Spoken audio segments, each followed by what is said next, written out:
Les voy a hablar entonces de algunos ejemplos de determinantes genéticos y sociales que modulan la evolución de la COVID-19. Sabemos que el 11 de marzo de 2020 la OMS declara la pandemia de coronavirus. Este coronavirus es el tercero de una saga de coronavirus patógenos que comparten ciertas características. El reservorio de estos coronavirus está en los virus de murciélago, pero por lo general han pasado por un animal intermediario que varía según el virus y que no ha sido identificado todavía para el SARS-CoV-2, lo cual ha permitido el surgimiento de diferentes teorías conspirativas, aunque la Organización Mundial de la Salud sigue pensando como hipótesis más probable el origen natural a través de el salto de especie de este virus desde un animal intermediario. Sabemos que esta enfermedad, la COVID-19, puede manifestarse en una diversa gama de manifestaciones, valga la redundancia, desde una enfermedad asintomática hasta un grave problema de neumonía con problemas de coagulación, de trombosis que puede llevar hasta la muerte. Sabemos que el contexto genético juega un papel, el estilo de vida, por ejemplo, la obesidad, algunas enfermedades crónicas como enfermedades cardíacas, hipertensión y diabetes, otros factores que no conocemos todavía, la edad y el sexo masculino son factores de riesgo para una evolución más grave de la enfermedad. Y más recientemente nos hemos percatado que también la variabilidad del virus puede estar jugando un papel en esta manifestación. Entonces, por eso es que decimos que es una enfermedad compleja y diversa, donde en general los niños cursan una forma asintomática y los adultos mayores son los que tienen una mayor asociación con progresión grave. Esto tiene que ver obviamente con inmunidad, pero también con que con la edad uno va acumulando estas comorbilidades que sabemos que son factores de riesgo. Sin embargo, aún los niños pueden cursar episodios de síndrome inflamatorio multisistémico, por sus siglas en inglés, en niños, pues. Sabemos que cuando se monta una inmunidad innata y adaptativa adecuada, se logra esclarecer rápidamente la infección y se puede hasta cursar de forma asintomática. Sin embargo, cuando tenemos alguna desregulación en esta respuesta inmune, en particular la innata, no funciona de forma adecuada, se produce una desregulación que va a conllevar a una respuesta inflamatoria y ahí es donde entonces se inicia la cadena de problemas que llevan a la tormenta de citoquinas y también a la inmunotrombosis. En el caso de los niños, además, se plantea que probablemente tienen una inmunidad entrenada, ya que están expuestos a frecuentes infecciones virales, vacunas, etcétera, y que esto entonces favorece también que tengan una respuesta más eficiente frente a esta infección. Sin embargo, algunos de estos niños y en un evento tardío, posinfección prácticamente, o en un evento tardío durante la infección, hay problemas que probablemente están asociados a algún fenómeno autoinmune, de mimetismo molecular o alguna presencia de superantígeno en este virus, que hace que se tiene una respuesta inflamatoria multisistémica, que es lo que se llama el MISC-C. Esa respuesta inflamatoria es muy similar a la enfermedad de Kawasaki, inducida también por otros virus, enterovirus en particular. Algunos médicos, algunos clínicos hasta proponen que se trata de la misma entidad. No está claro todavía, se sabe que probablemente hay fenómenos autoinmunes y no se sabe si son los mismos antígenos que están desencadenando este fenómeno entre las dos enfermedades. Como comorbilidades de las cuales hemos hablado, bueno, sabemos que la hipertensión, la diabetes, bueno, y enfermedades también crónicas de pulmonares, pero en particular la hipertensión y la diabetes son comorbilidades muy importantes que, digamos, generan un progreso más mórbido de esta enfermedad. Y esto, en parte, es debido al receptor que usa este virus, que es la enzima convertidora de angiotensina 2 o ACE2, ya que esta enzima, está involucrada en la regulación de la secreción de insulina y también en la tasa de filtración glomerular y por ende también en la regulación de la tensión arterial. Así que bueno, por este juego es que probablemente se ve cómo estas dos comorbilidades pueden estar afectando esta enfermedad. Con respecto a la diabetes, es un tema bien particular, porque los pacientes con diabetes tienen una expresión incrementada del receptor ACE2, tienen una respuesta inmunitaria desregulada, tienen una disfunción alveolar, disfunción endotelial y coagulopatía. Y sabemos que todo esto son justamente los factores de riesgo para una progresión grave de la enfermedad. No solo eso, sino que hay un efecto recíproco. Se ha visto pacientes con COVID que luego entonces generan una diabetes, entre otros porque el virus es capaz de infectar el páncreas y entonces hay un daño a los islotes y una reducción de la liberación de insulina. Es decir, que este proceso complejo entre diabetes y COVID es retroalimentativo. Con respecto al sexo, aquí vemos a cualquier edad y en distintos países cómo la tasa de mortalidad en hombres es mayor que en mujeres. Y esto entonces no forzosamente es que se están infectando más los hombres por algún factor de riesgo, no. A veces en algunos periodos de la epidemia más bien han sido las mujeres que se infectan más. Entonces, sencillamente hay una predisposición, hay una evolución más grave entre los hombres. ¿De qué depende esto? Probablemente la respuesta inmunitaria que monta el sexo femenino es en general más efectiva en controlar la infección, debido probablemente a las hormonas sexuales que favorecen una respuesta de tipo no inflamatorio, no tan fuertemente inflamatorio, y que permiten esclarecer entonces esta infección. Mientras que el hombre, además de montar quizás una respuesta inmunitaria menos efectiva, también se podría asociar mayores factores, digamos, de hábitos como la obesidad o el cigarrillo, entre otros, que pudiesen también entonces aumentar el riesgo de esta enfermedad. Volviendo un poquito a la edad, hay otro factor que es importante, que es que la expresión de ACE2 depende de la edad. Y en niños la expresión de ACE2 es mucho menor. Y esto también puede explicar que los niños tengan entonces una enfermedad de curso en general, ya sabemos la excepción, más asintomático. Ahora, desde el punto de vista genético, se ha visto, por ejemplo, que la población afroamericana ha sufrido una forma más mórbida de esta enfermedad.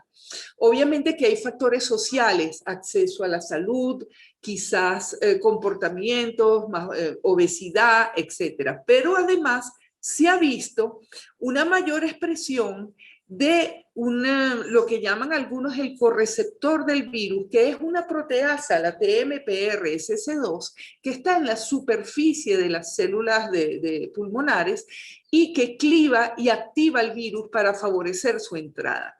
Entonces, con esta mayor expresión, también se podría pensar que esto favorece entonces también una mayor infección y la progresión también más grave de la enfermedad.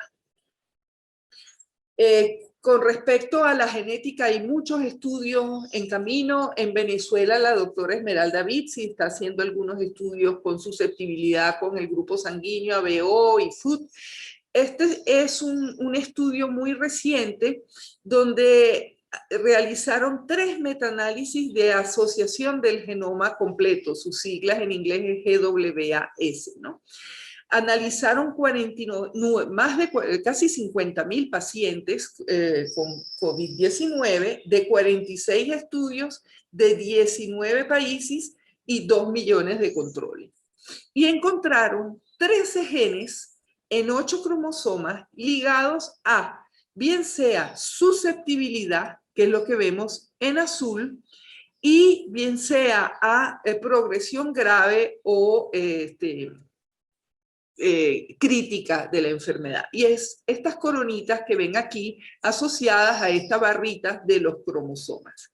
Entonces, digamos, ya se está demostrando que sí hay una susceptibilidad genética que predispone bien sea a mayor riesgo de infección o sobre todo mayor riesgo de progresión grave de la infección. Todo esto muy abuelo de pájaro solo para poder, se puede después discutir si hace falta. ¿Y qué en cuanto al virus? Bueno, sabemos entonces el virus con su apariencia de corona, la proteína de la espiga con su dominio de unión al receptor que une a la CE2. Es un genoma relativamente grande para un virus ARN continuo de 30.000 nucleótidos. Cuando hablamos de que el virus muta mucho, vamos a ponerlo en perspectiva, ¿no? Ustedes ven este puntico aquí pequeño y con un aumento de 100 ven el tamaño de este diámetro. El diámetro de cada uno de estos virus lo que nos dice es la diversidad, o sea, cuán diversos son los aislados de los virus que conocemos. Como ven, obviamente, este puntico es minúsculo. Si comparamos con, por ejemplo, VIH, influenza y hepatitis C. Obviamente que este virus, este puntico es minúsculo porque es el virus más joven. Tiene cuando mucho año y medio, un poquito más de año, casi 2 años ya. Y en cambio aquí el más joven de estos 3 virus ya cumplió 100 años, que es el VIH-1, ¿no? Entonces, a lo largo de los años, estos virus han acumulado mutaciones. Pero esta no es la única razón. El orden nidovirales al que pertenece la familia Coronaviridae es el único orden que tiene una enzima con actividad correctora. Es decir, siempre decimos que las polimerasas de los virus ARN introducen muchos errores porque no tienen actividad correctora. Pues esta familia sí tiene. Y eso es lo que le permite tener un genoma relativamente grande, sin haberlo segmentado. Igual el virus muta por esta capacidad de recombinación que viene dada por su mecanismo de replicación. La polimerasa va, digamos, coloquialmente brincando en distintas porciones del genoma para generar los ARN mensajeros subgenómicos. Y, digamos, esos saltos que hace la polimerasa también favorecen, obviamente, que pase a otra hebra y por ende la recombinación. Y esta habilidad es lo que le confiere a la familia Coronaviridae esa habilidad de salto de especie, que es algo bien frecuente en la familia. Y es lo que muy probablemente ocurrió para el surgimiento del SARS-CoV-2. Este es más o menos el esquema de lo que se conoce del genoma SARS-CoV-2. Por ahora, todo lo que está en verde es la porción del genoma que más recuerda al murciélago, y la parte en rojo, que es justamente la RBD, es la porción que es más similar al del virus de pangolín. Pero justamente mutar demasiado para un virus puede ser dañino, deleterio, y justamente como mecanismos de defensa innata, el hospedero humano ha desarrollado, tiene enzimas que son capaces de desaminar algunos nucleótidos del virus para inducir una sobremutación, para tratar de generar partículas no viables. Y esto lo hemos visto cuando uno examina la secuencia, un exceso de T en esas secuencias.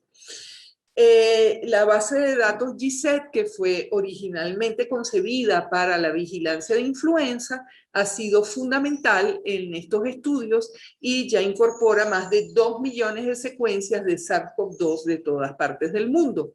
Y unos investigadores, tomando en cuenta las mutaciones claves de las cuales se empezaron a hablar, más las relaciones filogenéticas, diseñaron una nomenclatura dinámica que se basa en linajes que inician en A y B, los ancestrales, y después se le van sumando números de forma tal que uno sabe de quién se deriva cada uno de estos linajes, cosa que no ocurría con los otros subtipos y genotipos de VIH, hepatitis, donde uno habla de ABC o de 1, 2, 3, pero uno no sabe las relaciones filogenéticas entre esos distintos genotipos. Aquí sí.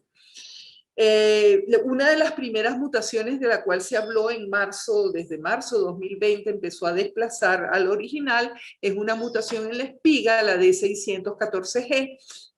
La G es la cepa ancestral de Wuhan y la D es la que fue invadiendo y prácticamente predomina en el mundo actualmente. Y como vemos al principio de la epidemia, en Venezuela circulaban 10 de los 11 aislados que estudiamos eran con la mutación. Pero desde entonces, desde final de año pasado, se empiezan a hablar de variantes. La OMS ha hecho una clasificación de estas variantes, primero como variantes de interés, cuando estos linajes, estos grupos de virus contienen ciertas mutaciones que hacen sospechar que podrían ser más transmisibles, más virulentos, escapar al sistema diagnóstico o evadir respuesta protectora, en particular respuesta de anticuerpos neutralizantes. Cuando se confirma que esta variante de interés tiene alguna de estas características, entonces se le denomina variante de preocupación, de concern por sus siglas en inglés. En este momento, la OMS acepta 4 variantes de preocupación: alfa, beta, gamma y delta, la más recientemente incorporada, y para evitar la discriminación del país de origen se les denomina con letras griegas, aunque es inevitable volver a mencionar dónde emergieron. La alfa en el Reino Unido y posee la mutación N501Y, conocida para mecanismos mnemotécnicos como Nelly, que está asociada a un aumento de la transmisión. La beta emergió en Sudáfrica, la gamma en Brasil, y ambas comparten, además de Nelly, a ERIC, E484K, que le confiere al virus un cierto grado de evasión a la respuesta protectora. Y finalmente, la variante Delta, que es la que emergió en la India, que está causando gran preocupación, no comparte ninguna de estas mutaciones, sino tiene la L452R y la P681R. Ni siquiera tiene la E484Q. Este es otro linaje cercano que lo posee. Y a pesar de estas mutaciones, que parecen menos, digamos, emblemáticas, importantes que las anteriores, esta variante ha demostrado entonces tener una muy alta tasa de transmisibilidad y también grado de evasión a la respuesta inmunitaria.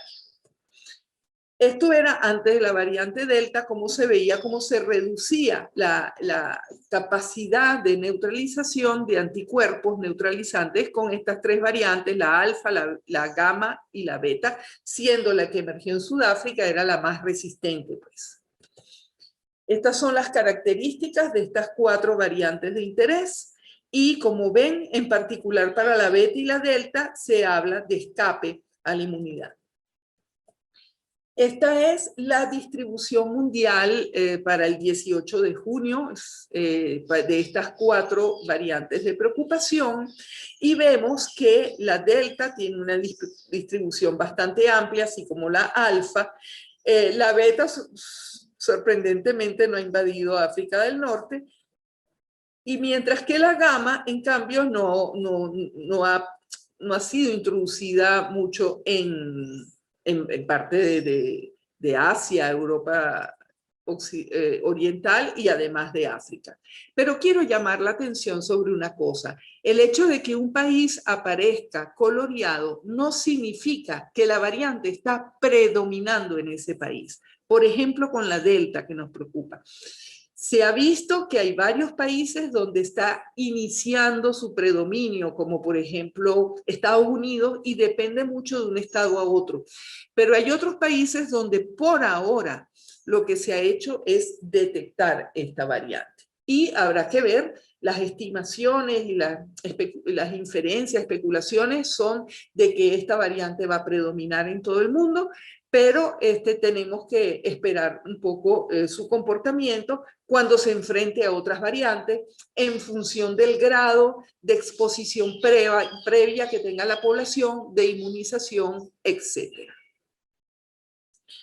En Venezuela quisimos entonces evaluar y no tenemos esa capacidad robusta que tiene, por ejemplo, el Reino Unido sobre la posibilidad de secuenciar centenas de miles de genomas completos. Entonces nos enfocamos a un 3% del genoma que contiene las posiciones claves de estas mutaciones.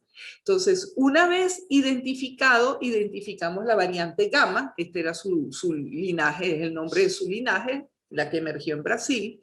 Una vez identificada, confirmamos por secuenciación del genoma completo y nos enfocamos en un fragmento aún más pequeño para ir todavía más rápido y favorecer pescar todos los aislados, poderlos amplificar, ¿no? Y de esta forma, entonces, realizamos más de 1.700 muestras analizadas para la presencia de esta variante.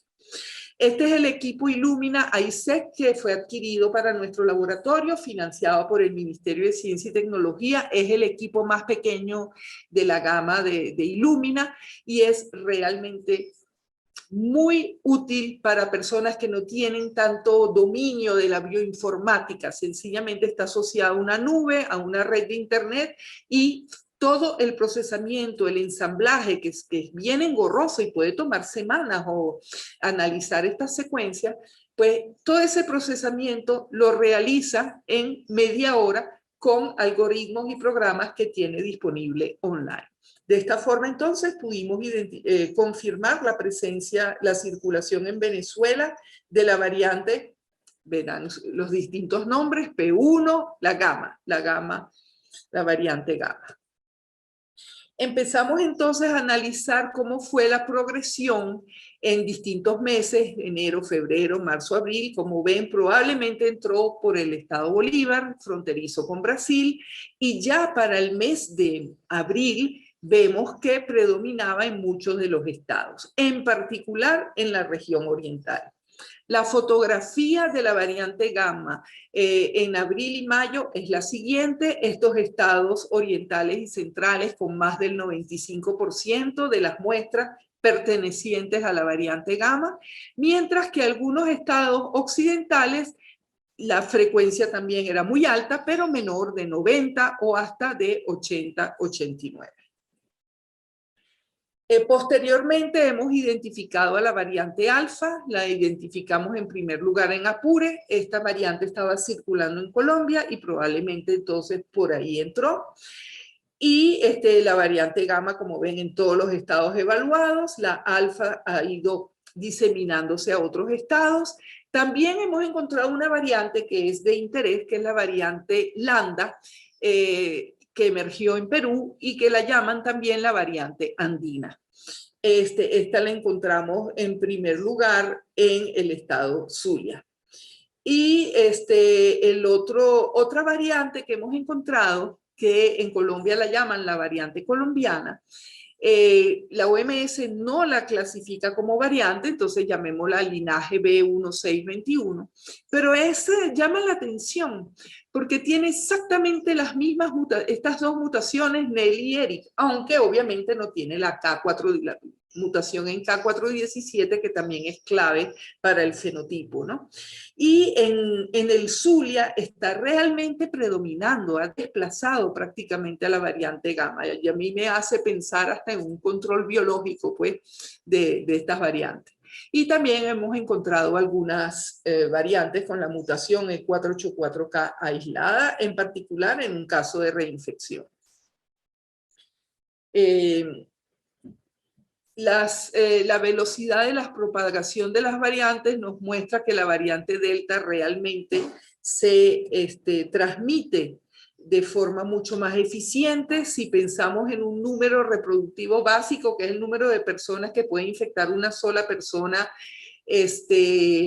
cuando si no hay medidas de protección, estamos hablando de un valor de 2,5, para la variante Delta se habla entre 5 y 8, es decir, el doble o el triple.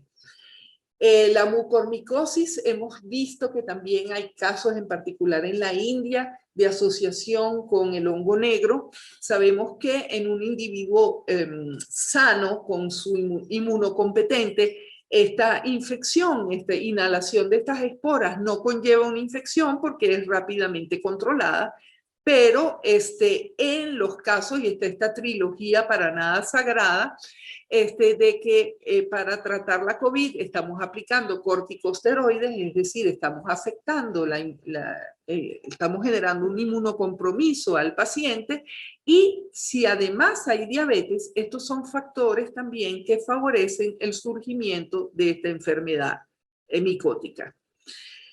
¿Cómo es la prevalencia de diabetes en la India? Es una prevalencia que va de intermedia a alta, y si la comparamos con Estados Unidos es bastante similar, sin embargo. Pero ¿cuál es la diferencia? Si nosotros logramos controlar la diabetes, la progresión a COVID va a ser mucho más leve. Es lo primero que hay que hacer un paciente con glicemia alta, es intentar reducir la glicemia. Y justamente, ¿cuál es la diferencia? En Estados Unidos hay mayor control de la diabetes que la India. Otro ejemplo donde los determinantes sociales están jugando un papel en la evolución mórbida de esta enfermedad. Entonces, creo que estoy un poquito pasada de tiempo, así que reduzco. Voy a hacer un gran resumen de esto. Básicamente, las vacunas, con la efectividad de las vacunas se reduce un poco frente a las variantes. Es decir, es más probable que me infecten si tengo una variante a un vacunado. Sin embargo, la evolución mórbida, es decir, la posibilidad de hospitalización y muerte se reduce drásticamente. Las vacunas siguen siendo finalmente efectivas contra lo que nos importa, que es que esta enfermedad no vaya al curso mórbido. Y segundo, se ha pensado en un refuerzo de la vacuna, incorporando algunas mutaciones que tienen estas variantes, y esto es fácil, en particular con las vacunas que usan plataformas de biología molecular, porque es muy fácil introducir estas mutaciones. Pero esto todavía está en discusión en la OMS, y la OMS no estima hasta el momento que sea necesario ni un refuerzo, ni una versión, como yo llamo, 2.0, una versión variante de la vacuna. Esto todavía no está contemplado. La clave, entonces, vacunar lo más pronto posible sin bajar la guardia. Es decir, no porque estemos vacunados tenemos que bajar las medidas de prevención mientras la región donde vivamos no se haya reducido la incidencia de la infección. Para finalizar, quiero mencionar primero la fuente de financiamiento, el Ministerio de Ciencia y Tecnología, y a todos los equipos involucrados en el diagnóstico molecular. Primero, el Instituto Nacional de Higiene, que es el Centro de Referencia Nacional para el Diagnóstico, al equipo del IBI coordinado por el doctor Héctor Rangel de mi laboratorio, pero que involucra, ya ven, prácticamente una media docena de laboratorios que se han incorporado con un apoyo espontáneo y muy sacrificado para el trabajo del diagnóstico del coronavirus y la vigilancia genómica, la doctora Rosana Jaspe y la licenciada Carmen Luisa Loureiro, además de todo el equipo involucrado, pues, en la vigilancia genómica. la asesoría siempre muy agradecida del doctor Ferdinando Liprandi, que es un poco el padre de todos estos virólogos en el IBIC, y no podemos dejar de olvidar, de mencionar al doctor Esparza, que si algo de bueno ha tenido esta pandemia es que nos los ha traído un poco de vuelta en Venezuela y ha estado muy involucrado y ayudando mucho al control de esta enfermedad.